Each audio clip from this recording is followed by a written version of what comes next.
Los fines de semana, Max Espejel trae hasta tu pantalla el dinamismo informativo de ADN 40. En la parte cultural y en la parte económica también al Producto Interno Bruto le aporta grandes cantidades. La noticia no se detiene. Mantenerte siempre informado es tendencia. Con Max Espejel, ADN 40, el canal informativo más visto de México.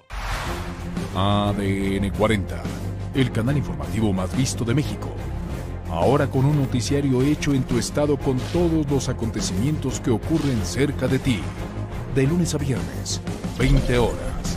ADN 40, el canal informativo más visto de México. La noticia está en las calles, en los rincones de todo México. El espacio de ADN 40 donde dejamos los foros de televisión y nos vamos a donde se mueve la información. De norte a sur te traemos los hechos. Vivimos la noticia para contarle la historia. Tu ciudad en tiempo real, lunes a viernes 19 horas. ADN 40. En este escondite la historia se narra a la luz de las velas y los autores de la conversación son 4 conspiradores que te llevarán a conocer la cara oculta de la historia de México. Por las universidades. El refugio de los conspiradores, domingos 18 horas. ADN 40. En ADN 40 nos renovamos para llevarte la noticia todo el día y en todo momento con María Alejandra Molina, Lucy Bravo, Romina Ramos y Valentina Rodríguez. Profesionalismo y juventud se unen en Noticias de Ida y Vuelta, lunes a viernes, por ADN 40. El ciclo de la noticia.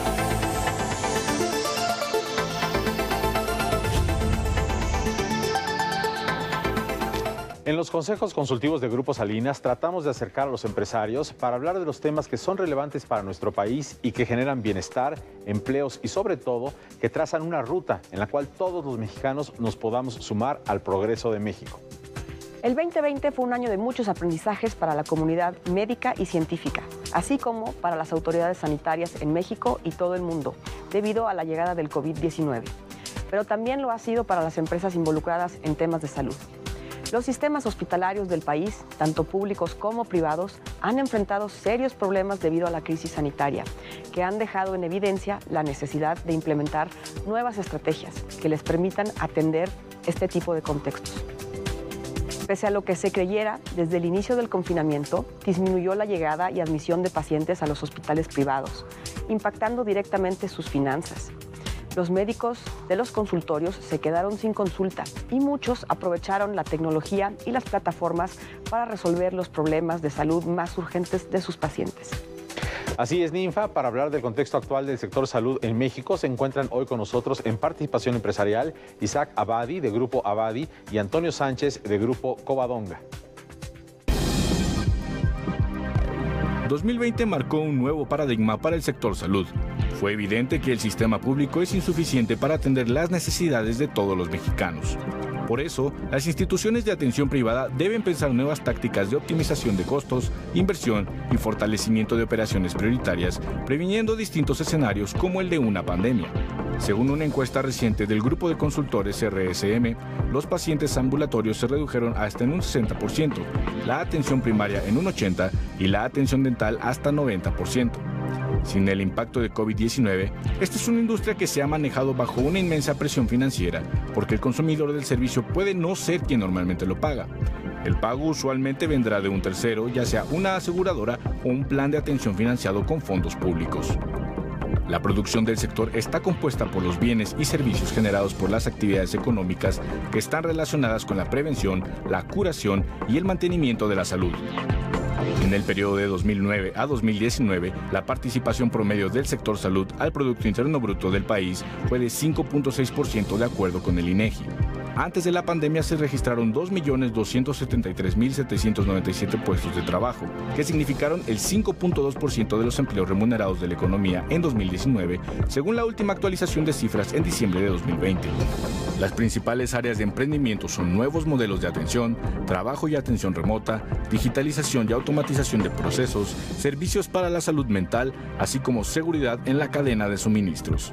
Otra ventana de oportunidad es la oferta de servicios de cuidado, ya que en los hogares el tiempo que se dedicó a las actividades de prevención, cuidado y mantenimiento de la salud fue de 5.030 millones de horas en 2019, de acuerdo con el INEGI. valor equivalente a poco más de 362.834 millones de pesos. Eso en términos cuantitativos. En los cualitativos, que también agregan valor, podemos hablar de adoptar la resiliencia, disciplina y la comunicación efectiva con los pacientes. Pues muchas gracias a Isaac y a Antonio por estar con nosotros. Y Ninfa, estarás de acuerdo que si todos los sectores cambiaron, en particular el de salud, pues fue el de los más fuertemente afectados, ¿no? Por supuesto, ¿no? Yo creo que se ha dejado en evidencia pues la carencia en el sistema de salud que tenemos no solo en México, sino en el resto del mundo. Y me imagino que eso pues nos habla de grandes retos y aprendizajes. ¿Cómo les ha ido a ustedes? Platíquenos.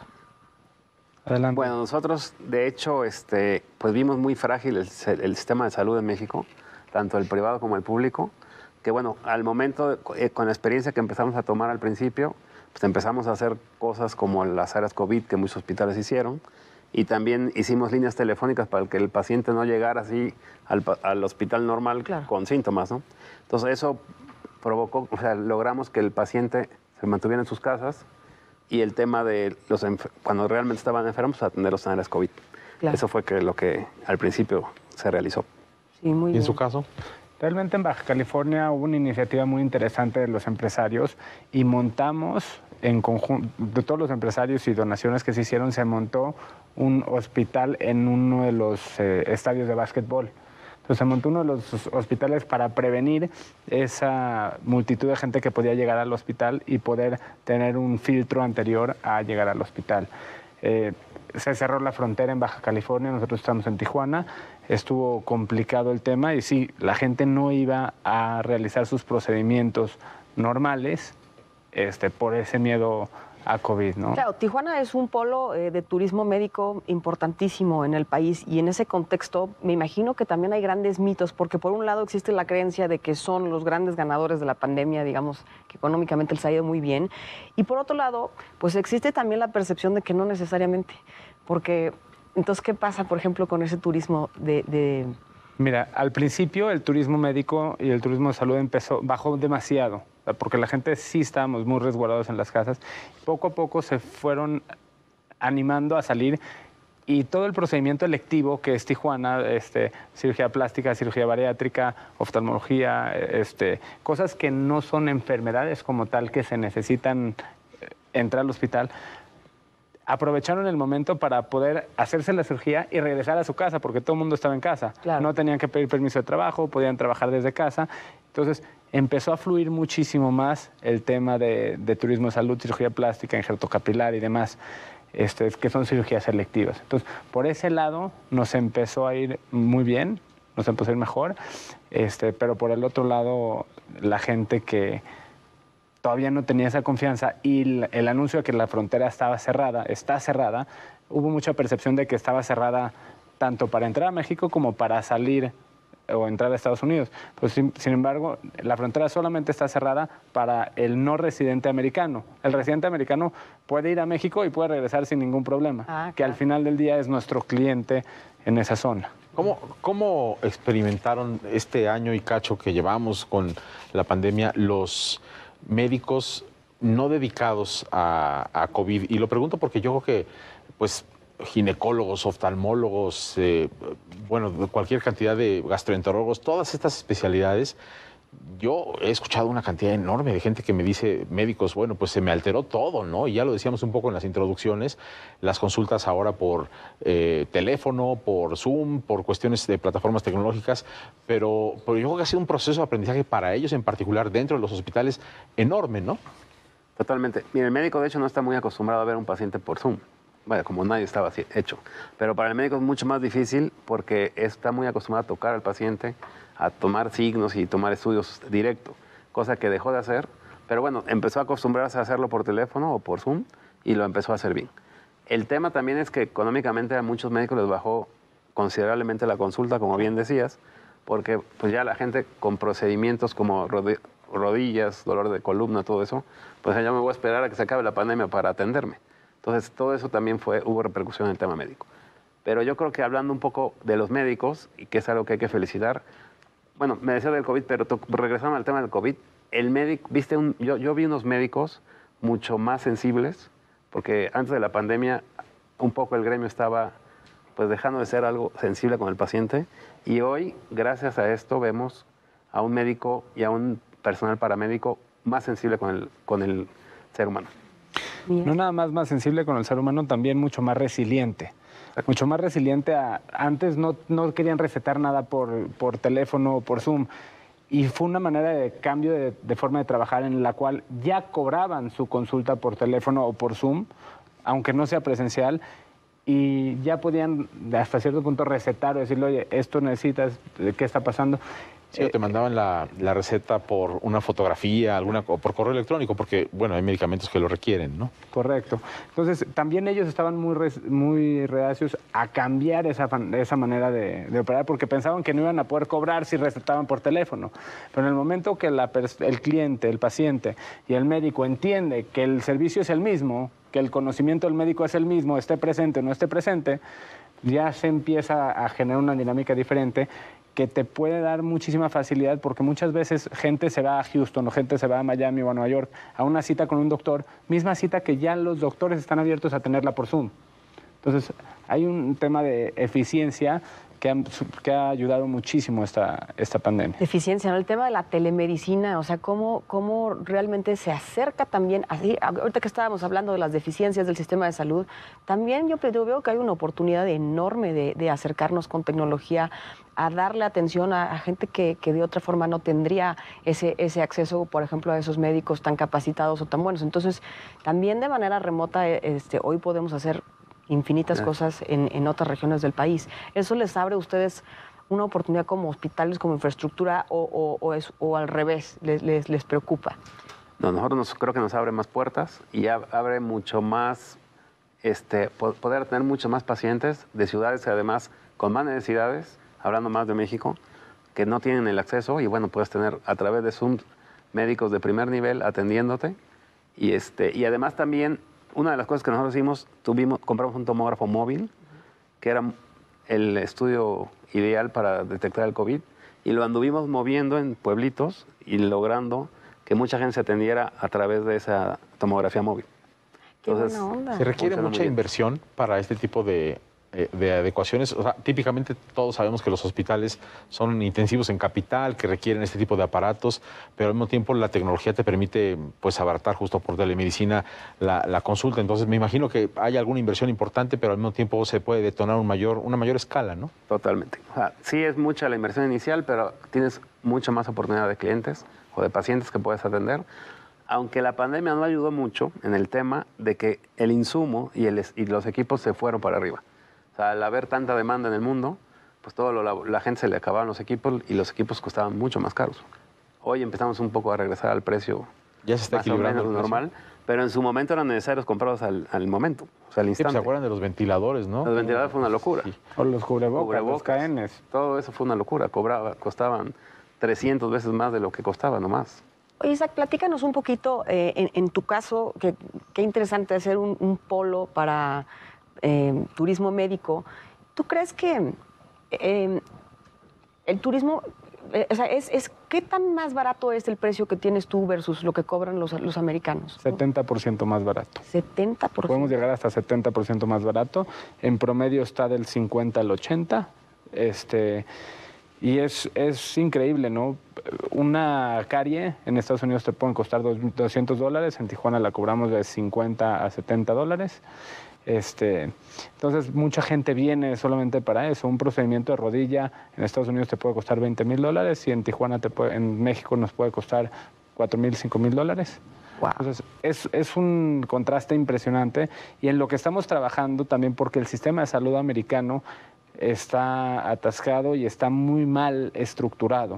O sea, un paciente que va no sabe cuánto va a pagar al final del día de su cuenta. Y los seguros pagan, entonces a nadie le importa cuánto paga porque el seguro paga. Y lo que estamos haciendo es tomando ventaja de eso y hacer que México pueda brillar, porque tiene una atención muchísimo más personalizada, tiene un servicio más humano, más cálido. Tiene costos mucho más económicos y puede ofrecer, que es nuestra tirada al final del día, llegar a ofrecer a los seguros americanos estos procedimientos en México con las mismas certificaciones que tienen ellos en Estados Unidos. Eso es clave, ¿no? Las mismas certificaciones, porque así le das confianza al cliente. Definitivamente. ¿Y las aseguradoras pagan igual? Todavía no, a menos de que sea urgencias, pero cuando logramos tener las mismas certificaciones que Joint Commission y logramos tener los mismos procesos y hacer HIPAA compliant y llevar los mismos estándares, los mismos seguros americanos son los que nos están buscando para que ya puedan empezar a mandar a sus pacientes porque se van a ahorrar el 50%. Claro, les sale más barato. 50 o 70% de los costos, es su costo directo de ellos. Sí. Pues la oportunidad es enorme, ¿no? Para toda la franja fronteriza e incluso para ciudades grandes. Ahora, ustedes están en Veracruz, entiendo, Veracruz, ¿no? así es. Tú decías al principio algo muy interesante, el sistema de salud. El sistema de salud, hablamos un poco del estadounidense, que ya nos lo describes, pero el sistema de salud en México, cuando hablamos de ciudades que no son como la Ciudad de México o Monterrey, las más grandes, sino ciudades intermedias, ¿cómo lo diagnosticarías, para usar un término médico? ¿Cómo está el sistema de salud en el país? Pasado un poco en este primer tramo de la pandemia, ya que estamos tratando de emerger de ella, ¿estamos en un reto enorme o estamos razonablemente bien para atender las necesidades de los mexicanos? Yo creo que de México hacia el norte, toda esa parte, tenemos un buen sistema de salud, público y privado, y de todo lo que es el sureste hay una gran necesidad de atención de mejor calidad médica. Por eso nosotros estamos haciendo una clínica que estamos por terminar, un hospital en Veracruz, que atenderá mucha parte del sureste que está un poco desatendido o con muchas necesidades de atención médica que se van a lograr. Ahora, es un tema, perdóname, ¿pero es un tema de infraestructura o es un tema de personas? Es de la ambos. calidad de las dos cosas. O sea, no hay la infraestructura y al no haber infraestructura, el médico especialista pues no va a las ciudades que no las tienen, ¿no? Claro. Y en México y en muchos lugares hay excelentes médicos con excelentes capacidades que necesitan equipo para poder operar o atender. Y en esas zonas no había, o no hay, pero próximamente va a haber. Sí, las típicas historias que escuchabas de gente que estaba afiliada, por ejemplo, al Seguro Social o que no tenía ningún tipo de seguro, o algún trabajador, por ejemplo, pues venían a la Ciudad de México a atenderse en alguno de los institutos de salud, ¿no? Poco a poco se ha empezado a ver que algunos médicos que estaban aquí incluso residiendo empiezan a regresar a estas ciudades como de tamaño medio, justamente porque la infraestructura ha empezado a crecer, ¿no? Es correcto. Los hospitales ya tienen mucho más infraestructura, el médico se siente seguro para hacer sus procedimientos y empezamos a atender zonas que no estaban atendidas. Se requiere más inversión, pero no sé si también imaginación del sector para detonar ese crecimiento que todavía falta en el sur-sureste del país. Sí, imaginación, pero también se necesita mucha inversión, muchos recursos. Hay ciudades como Chiapas, Campeche y todas esas partes que le hace falta mucha infraestructura. Oaxaca, Mérida y todo eso. Quintana Roo lo ha logrado bien, pero hay esa parte que está suelta, que es donde estamos nosotros tratando de llevar esa tecnología. Y en la frontera, ¿cómo está esta circunstancia? Porque nos dice Antonio, bueno, pues estamos en esta como división, que quizá lo vemos para otras industrias también, ¿no? Pero la circunstancia de sistema de salud público, sistema de salud privado en México Norte. Yo la siento que está relativamente bien. Creo que sí hace una falta de insumos que muchas veces no permite a los médicos dar la receta correctamente. Entonces, hasta cierto punto están atados por el gobierno, porque el gobierno es el que da esos insumos, y por eso mucha gente sí se decide ir a los hospitales privados. La infraestructura en Tijuana sí existe, sí hay hospitales, pero como te comentaba, los insumos es lo que a veces frena ese mayor éxito, ¿no? La parte de seguros, yo creo que también es crítica, Ninfa, porque pues mucha gente, por ejemplo, las grandes empresas tienen asegurados a sus empleados con seguros colectivos, ¿no? Están los seguros individuales de gastos médicos mayores. No todo el mundo tiene para una atención privada, entonces acude al sistema público. Pero yo quisiera una reflexión de ustedes respecto de hacia dónde tiene que caminar la industria de seguros, de gastos médicos mayores, en vinculación con grupos pues como los de ustedes, en México. ¿Qué se requiere? ¿Hacia dónde vamos? Si quieren lo vemos después de un corte porque estamos un poco con el tiempo. Vamos a hacer un corte, estamos aquí en Participación Empresarial, el programa que da voz a los empresarios. No se vaya, ya volvemos.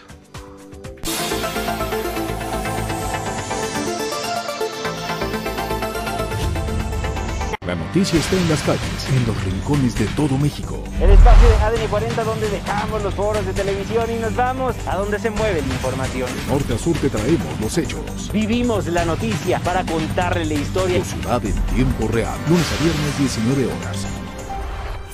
ADN 40. En este escondite la historia se narra a la luz de las velas y los autores de la conversación son 4 conspiradores que te llevarán a conocer la cara oculta de la historia de México. Por las universidades. El refugio de los conspiradores, domingos 18 horas, ADN 40. En ADN 40 nos renovamos para llevarte la noticia todo el día y en todo momento con María Alejandra Molina, Lucy Bravo, Romina Ramos y Valentina Rodríguez. Profesionalismo y juventud se unen en Noticias de Ida y Vuelta, lunes a viernes por ADN 40. El ciclo de la noticia no termina y tenemos todo lo que debes saber al finalizar la semana. Yo soy Viridiana Hernández y los espero con los acontecimientos más relevantes. Noticias de Ida y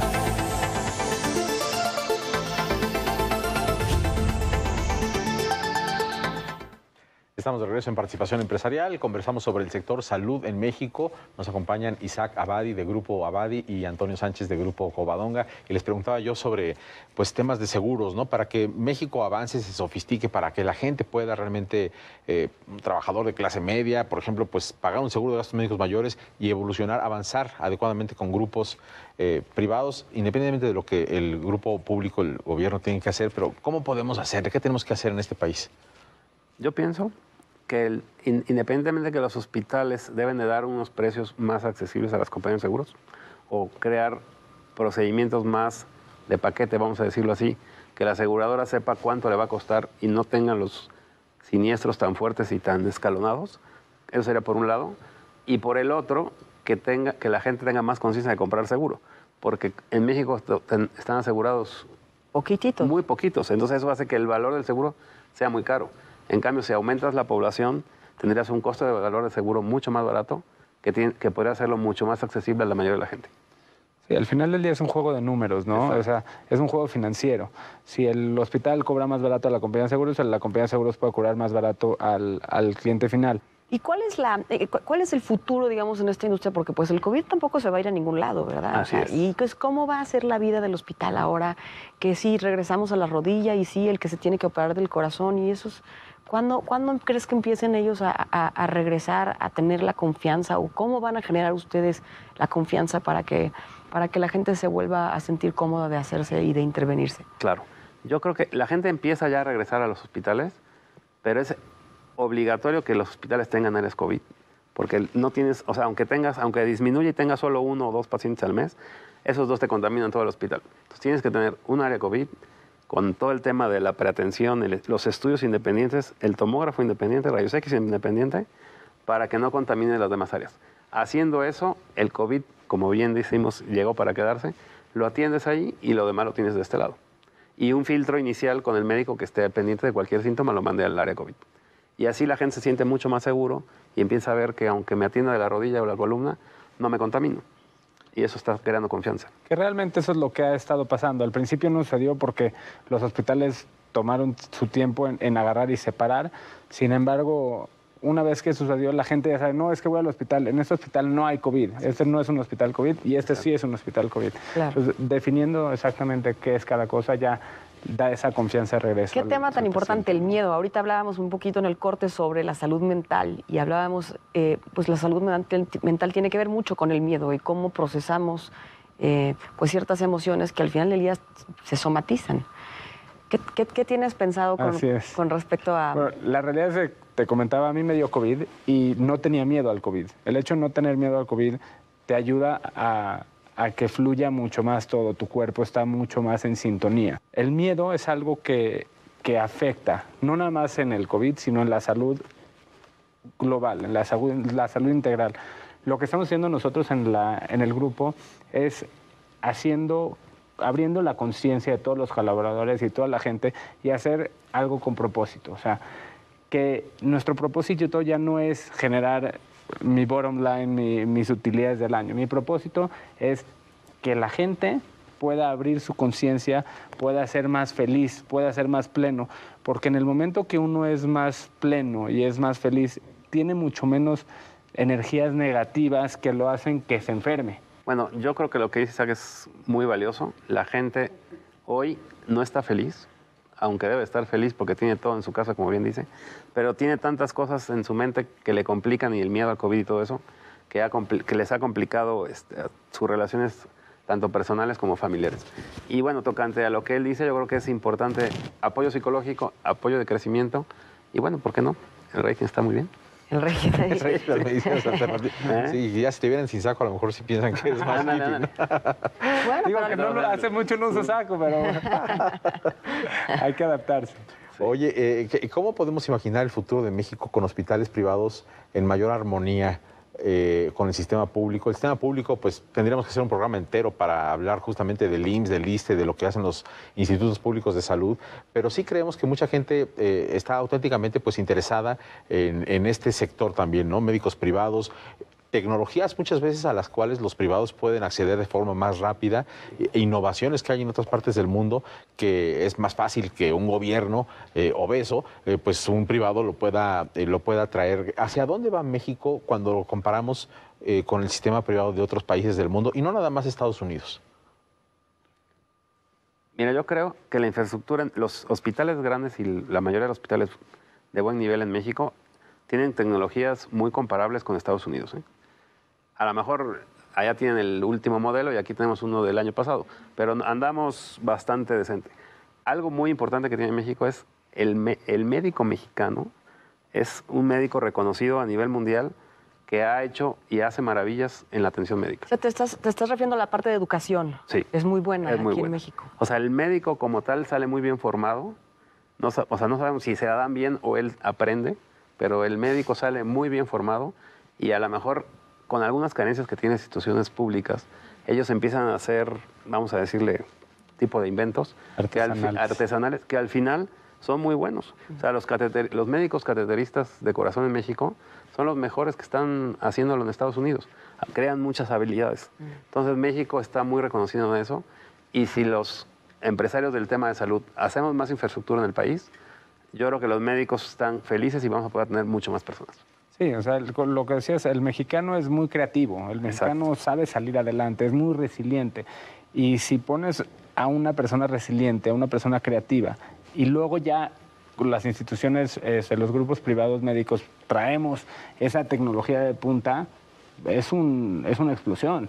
O sea, porque el doctor americano está acostumbrado a que A, B, C y D. El mexicano se las ingenia a ver cómo, y cuando le traes esa tecnología la explota al máximo. Al máximo. Es correcto. Nos va acabando el tiempo. Yo quisiera una conclusión. Los veo optimistas, qué bueno, en plena transformación, pero ¿qué concluirán? ¿Hacia dónde vamos? ¿Hacia dónde va México? Pues mira, yo creo que en el tema de salud, México tiene un potencial muy grande, tanto en el tema de los empresarios, en el tema de la salud somos muy aventados para hacerlo, hay grupos muy fuertes, y en el tema médico hay mucha gente que quiere hacerlo bien. Uniendo eso y tratando de unir farmacéuticas a través de a lo mejor una asociación de hospitales privados o algo, y lograr algún convenio donde puedas hacerlo masivo, creo que la salud en México puede mejorar. Un último comentario. Yo creo que México está lleno de mexicanos muy resilientes. Somos muy resilientes, sabemos sobrevivir. Y al final del día tenemos que tomar esa responsabilidad cada uno de nosotros, en la posición en la que estemos, de que México salga adelante por cada uno de nosotros, y no tenemos que dejar de depender del gobierno. No es que el gobierno hizo esto, no, y que nos hizo. Si cada uno de nosotros agarramos esa responsabilidad y esas habilidades que tenemos y empezamos a caminar para adelante, viendo el futuro, conociéndonos a nosotros, sabiendo cuáles son nuestras fortalezas que tenemos y yendo para adelante, creo que México tiene mucho futuro. Mucho futuro. Me gusta esta reflexión, ¿no? Porque justamente de eso se trata nuestro programa, ¿no, Ninfa? De participación empresarial, y no pensar que el gobierno es la fuente única de toda nuestra prosperidad, ¿no? Por supuesto, pero qué importante el papel que juegan ustedes, porque al final del día, pues el liderazgo, la creatividad, la innovación y la visión, pues de los grupos como ustedes son esos que están construyendo las rutas para poder encontrar las oportunidades y brindarle al final del día un mejor servicio, calidad y generar valor, ¿no? Que eso es Creo que aquí estamos todos para eso, para generar valor para nuestro país, para los mexicanos. Así que, pues de verdad, muchísimas gracias por esta charla, por aceptar este tiempo. Me da mucho gusto. Gracias, Carlos. Gracias, Ninfa. Gracias a ustedes. Gracias, Antonio. Gracias, Isaac. Y gracias a usted por acompañarnos en esta ocasión aquí en Participación Empresarial, el programa que da voz a los empresarios de México. Nos vemos en la próxima. Hasta entonces.